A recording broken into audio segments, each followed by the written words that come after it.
There's heroes and there's legends. Heroes get remembered, but legends never die.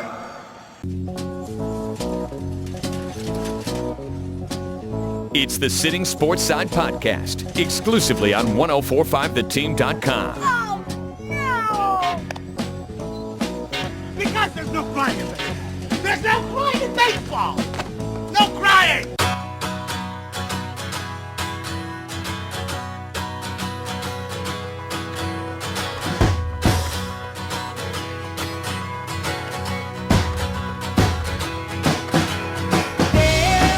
And welcome into the Sittin Sportside podcast. I'm Eric Handman here on 1045theteam.com, previewing the National League Central, which inhabits the defending Major League Baseball and World Series champions, the Chicago Cubs.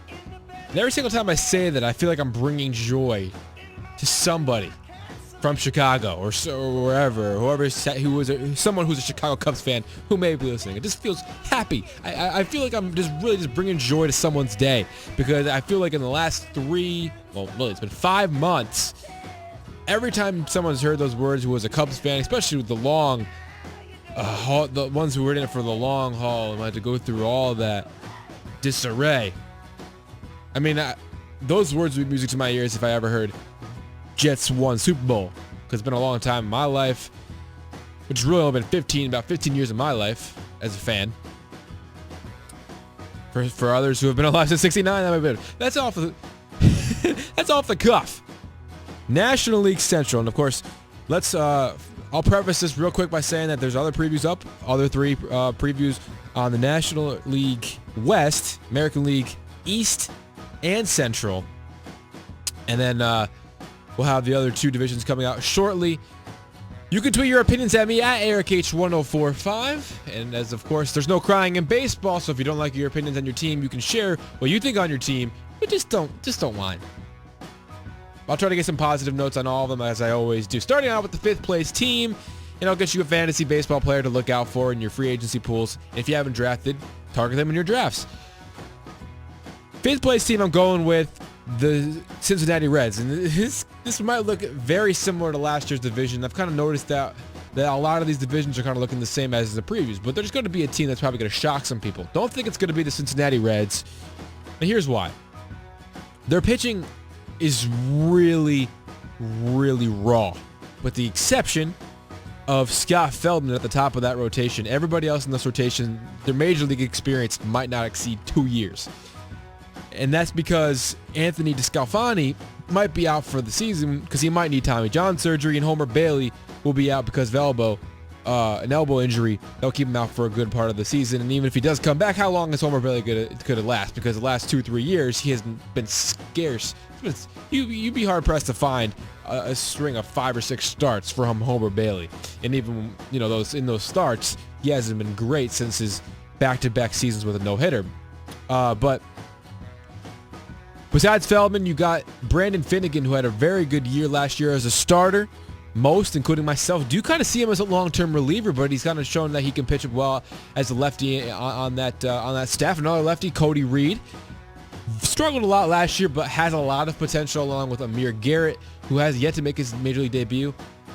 He has some good potential. He had a very good sub-3 ERA in the minor leagues all of last year. Tim Adelman was very good for them actually last year, the Reds, in the major leagues. And Robert Stevenson didn't get as much run down the stretch, didn't get any run really down the stretch last year as many people thought that he was going to. He had pitched earlier in the season when they had needed a pitcher for a doubleheader, and actually pitched well in a couple of those games, but he struggled in the minor leagues, and he's continued to do that as well. So in spring training this year. So Stevenson, once they hailed it as one of their top prospects from the starting pitching aspect, he's kind of fallen off, but he might get an opportunity this year if you see more injuries because of how thin they are. But a lot of young talent on this 2 years ago, they had all rookies in their starting rotation at the end of the year. And that's going to continue going because they're still got a lot of young pitchers, and that's where they're not going to be able to probably stay in enough ball games they might even let up the most runs of any team this year. It's a possibility. Obviously, the Rockies are a team that kind of fights for that every year, but the Reds pitching staff isn't that great.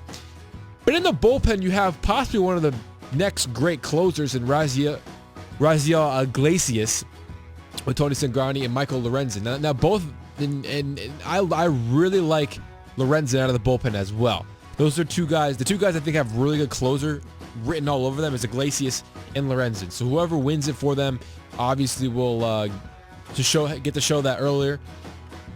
And obviously, the other will probably have to see the other falter if they get a chance to close games. But both of those will be good, I think, late inning bullpen players for the Cincinnati Reds, not only for now but in the future, building them ready for when they do compete.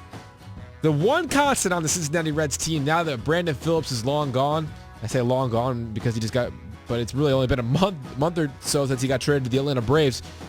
The lone constant though now officially, with also Jay Bruce gone from last year's trade to the Mets, Joey Votto officially seems to be the last guy left from the playoff team from 3 years ago. And he's one of the best, man. He's one of the best and most, I almost said overrated. Most, I think, underrated players maybe at this point. The MVP, I believe in 2010.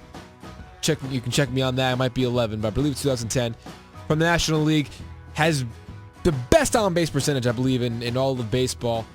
He's very good at getting on base, draws the walks, very patient, good eye, and he still hits for power. And he still hits enough home runs to be considered a power hitter in my mind. 29 home runs, that's more than enough, with an on-base percentage of .434. So the guy gets on base. He scores runs, 101 last year. Very good player. I think an underrated guy to target in fantasy drafts. Because he'll be, I mean, he'll still like cost you probably a second, maybe if you're lucky a third rounder. But Joey Votto is, I felt bad for Freddie Freeman last year for being on the team, and the Braves maybe got a little better. You can check that one out in the coming days on the NL East preview that I'll have up. But at this point, I think I just feel bad for Joey Votto because this team isn't going to compete maybe for another year, probably 2 or 3, actually more years. Around the infield, though, you got Zach Cozart, who has been discussed as a possible trade option and to the Yankees for Didi Gregorius. We'll see if that happens. But as of right now, he's going to be the starting shortstop. He's a great player. He got injured last year a little bit, but he's a great player, underrated player, in the sense of he'll get you a solid average and a solid amount of pop and whatnot as a shortstop. But he kind of faltered, getting up, hitting a 252 last year. And so we look at the rest of this infield. I really like Jose Peraza. It's probably going to be my sleeper. Actually, I'll just say it to you right now. It's my sleeper, my fantasy sleeper for this team. If he's a free agent for you, I doubt it. But he'll be a good source of stolen bases this year. Jose Peraza, a good young player, came on down the stretch last year. Yoenis Suarez. For whatever reason, I feel like Suarez has been around for a little bit. He's only 26 years old, solid third baseman for them. Adam Duvall, he went nuts last year, in a way, in my personal opinion. He hit 33 home runs for them. Seems a little high in my personal opinion, but hey, he could do it again because he could have every opportunity to start, as well as Scott Schebler and right field's going to have the same opportunity. So these guys will have a good chance to show what they can do in the major leagues. Billy Hamilton, though, he's going to steal a lot of bases. And this is really just kind of counting stats for him. Maybe if he wants to catch career-wise or something like that. Ricky Henderson, I don't know if that's going to happen, but doubt it. But Billy Hamilton, that's going to be, he's still kind of around. But their offense still isn't good enough. So if their pitching isn't good enough and their offense isn't good enough and their back end of their bullpen, while it's good, the rest of that bullpen isn't great. We really need to have to make an argument against this team. It's probably going to come in. They're probably going to come in last place in the Central, and might even be the worst team in the National League. They'll probably rival with the San Diego Padres. 4th place team for another year. I'm going to predict the Milwaukee Brewers. But this is kind of a team, in my personal opinion, that I look at. And if I'm going to give you another, I'll give you a young player from this team that I really like as my fantasy my fantasy sleeper. And the other one, that would be for the Reds, real quick, a young player that's not going to be up yet. It would be Jesse Winker. So look out for him possibly. He hasn't really been able to translate out in the outfield. But like I said, that with Schebler and Duvall, one goes down, Winker will have an opportunity to show what he can do in the major leagues as well. So for the Milwaukee Brewers, I'll get to that player in a little bit. But what they do have right now is Ryan Braun. Ryan Braun's still there. He'll have an opportunity to get traded, though. They'll have a chance to trade Ryan Braun this season. like they failed to do last year. And he probably will be the hottest commodity in a way if you need outfield help in the around the trade deadline this year.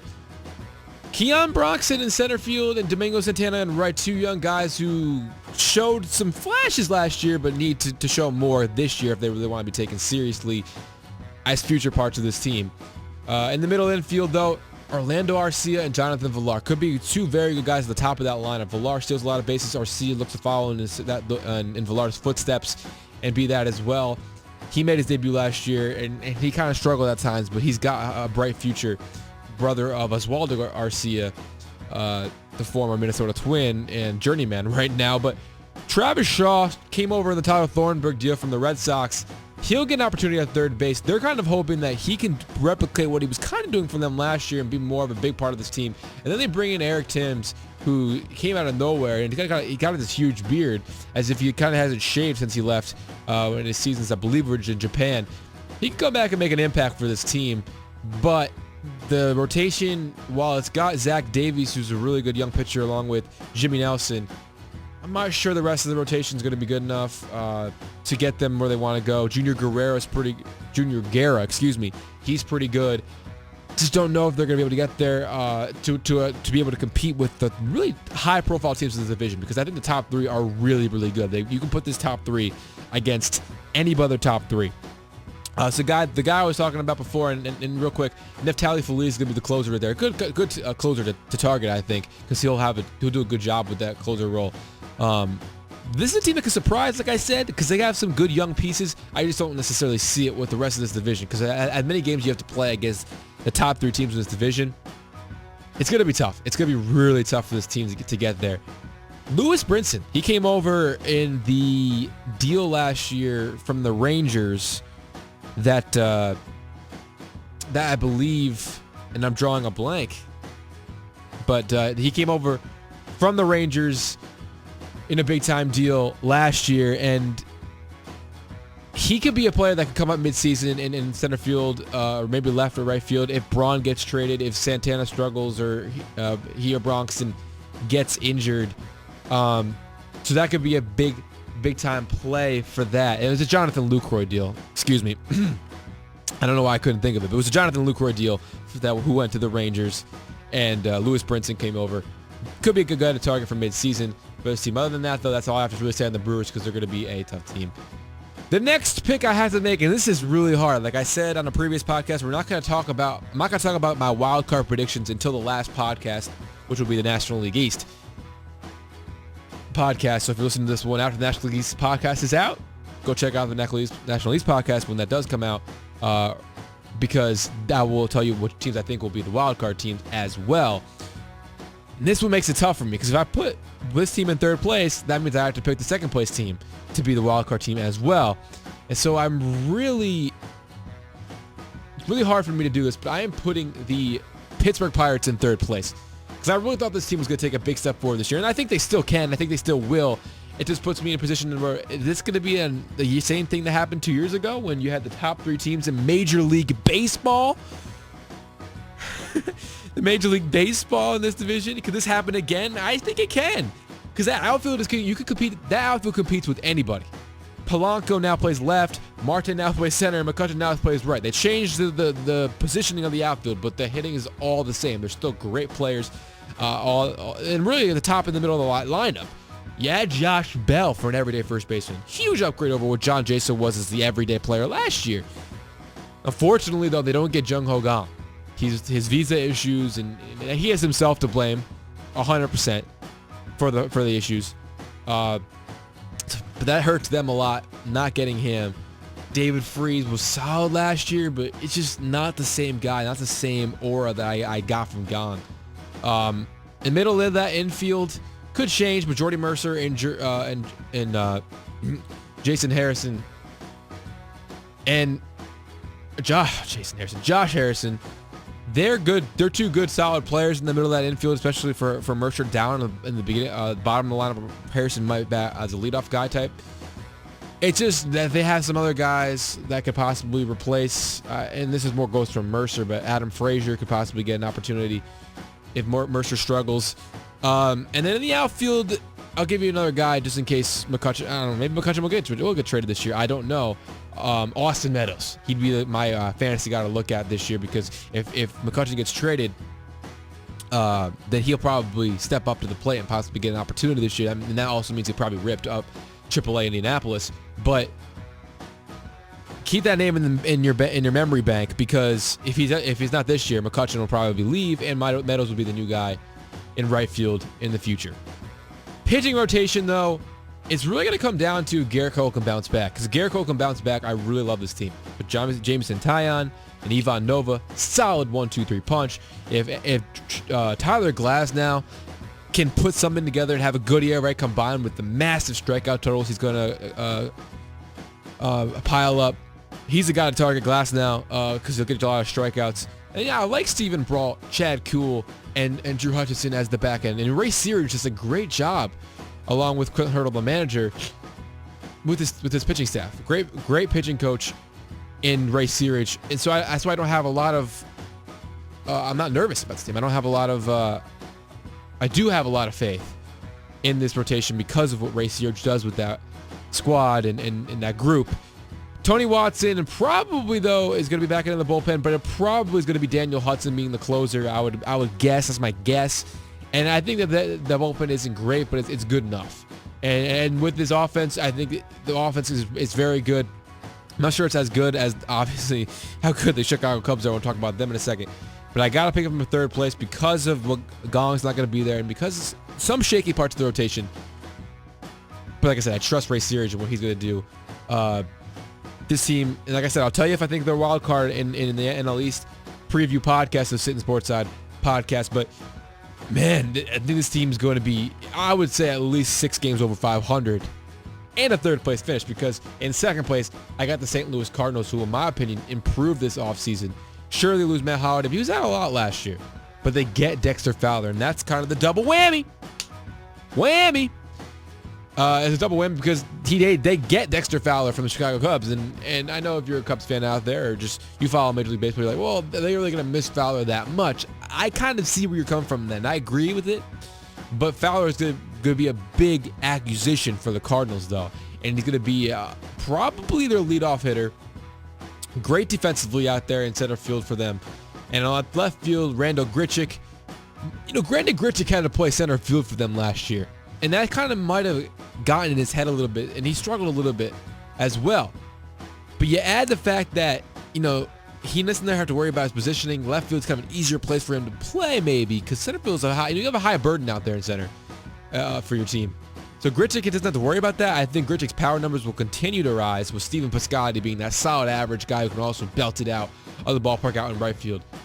Across the infield, Matt Carpenter at first base. I'm going right to left. I love Matt Carpenter. I think he might be one of, I said Votto earlier in this podcast, most underrated players. Carpenter isn't really a first baseman, but he's going to play first base for this year. He can play everywhere. He can play second base. He can play third base. So he's been all over the map for them. He's a really good player, and he had to lead off for them. But now with Fowler, you can possibly play him in the 3 or 4 spot. We all know what Yadier Molina does around behind the plate. Fantastic. We'll see what he does as a pitching staff, but fantastic. I have really no concerns with Molina or really the pitching staff, because from Carlos Martinez down to Mike Leake, in between with Adam Wainwright, Michael Wacha looking like in his 2015 form, and Lance Lynn coming back from Tommy John surgery has looked fine and looked really, really good, I think, in spring training. So you factor in that. Peralta, Aledmus Diaz, huge find for them and get back for them. Colton Wong and Jed Gurko, those 4 will dish it out somehow, and that infield will be good enough. I think this offense is actually just as good as the Pirates, and so you factor in that I am more confident in that rotation a little bit with past numbers, and both have a great leader, Ray Searage in Pittsburgh, and Yadier Molina. And no offense to the pitching coach of the St. Louis Cardinals, but Yadier Molina does a great job with that rotation. Back end of the bullpen, we saw them possibly flirting with Trevor Rosenthal being a starter this past spring training. He'll probably come out of the bullpen. I think he'll be good. They get Brett Cecil and Kevin, and obviously they have Kevin Seegers from last year, but Sing-Hun Oh will be the closer for them. He was pretty good down the stretch last year. as well. So I think this team is a 90-plus win team. I'll say 93-win team. It's not good enough for first place because you look at the Chicago Cubs, they might be a 100-win team this year like they were in 2016. The only team to exceed 100 wins last year, the Chicago Cubs. I have them coming in first place. Does anyone else have different? Tweet at me at EricH1045 if you have different, but it's hard not to put them there because, yes, they lose Dexter Fowler, but guess what? I know they had him for the World Series, but they kind of gained a Kyle Schwarber. Albert Almora Jr., he was a high prospect on their list 3 years ago when I was kind of looking at this team thinking this team's going to blow up. They did. He wasn't necessarily part of the plans at first. Now he's going to get everyday playing time. Same goes for Wilson Contreras. He wasn't on the starting roster in April of last year, but he comes up around May or June of last year, and he becomes a big part of the team, kind of playing, platooning out in left field. Montero is no longer the everyday catcher. You don't have David Ross, who's now going to catch John Lester, which could be an issue. I don't know if Lester will have to get used to it, but I think he'll be fine. And Wilson Contreras is going to start every single day. You have some injury concerns with Russell and Zobrist right now, but Javier Baez can step in for one or the other. Jason Hayward doesn't necessarily have to worry about playing center field unless Almora struggles. And just in case Almora struggles, maybe you have John Jay who can step in and be a nice, solid 8-hitter for the team. I haven't even mentioned the most important players on this team, Anthony Rizzo and Chris Bryant. Massive 3-4 combo. They're just absolutely fantastic. And so they're going to do that again. The rotation is solid, with possibly Brett Anderson being a very good player to come over from Los Angeles last year, and it could complete the rotation quite well with a miss from Jason Hamill. And that's not going to matter when the playoffs come around. But John Lester, Kyle Hendricks, Jake Arrieta, John Lackey, that's a solid 4 from last year, and it's the same 4. And they're still really, really good. Back end of the bullpen, well, they lose Aroldis Chapman, who they acquired midseason last year. Oh, what do they get? They get Wade Davis to replace him, when he's been healthy, absolutely as solid as anybody else in the ninth inning. So Hector Rondon, Carl Edwards Jr., Pedro Strop, in more experience in the postseason, those should be able to pitch more than they were able to last year. And Joe Madden should have more confidence than when playoffs times come around. I like what they bring to the table. A guy to look out for, Eddie Butler. He came over from the confines of Colorado, and he's struggled in his major league opportunities. But man, he's pitched well in spring training. New scenery for Eddie Butler. Not in the thin air of Colorado. I could see him replacing Brett Anderson in the rotation and being a really, really solid option. So I'll look at him as a sleeper. I didn't really necessarily give you a sleeper from the St. Louis Cardinals. It's hard to. Unfortunately, Alex Reyes is out for the whole season. And so I would say Matt Adams has a possibility because of the versatility of Matt Carpenter. Carpenter can slide into second, third, wherever he needs to slide in. So an injury to Wong or Peralta or maybe a struggle. I'm not sure Wong is going to have that locked down. Matt Adams also can play left field now. He's gotten some opportunities in left field. So for St. Louis Cardinals, it would be Matt Adams. To wrap up, though, on the Chicago Cubs, their offense is still going to be one of the best, if not the best in Major League Baseball. The rotation is still solid. The back end of the bullpen is still solid. Most complete team easily in the NL Central. I think they're going to go back-to-back 100-win seasons, and that's just what it's going to be. And I'm not going to make a World Series prediction because I've stayed away from predictions other than division predictions.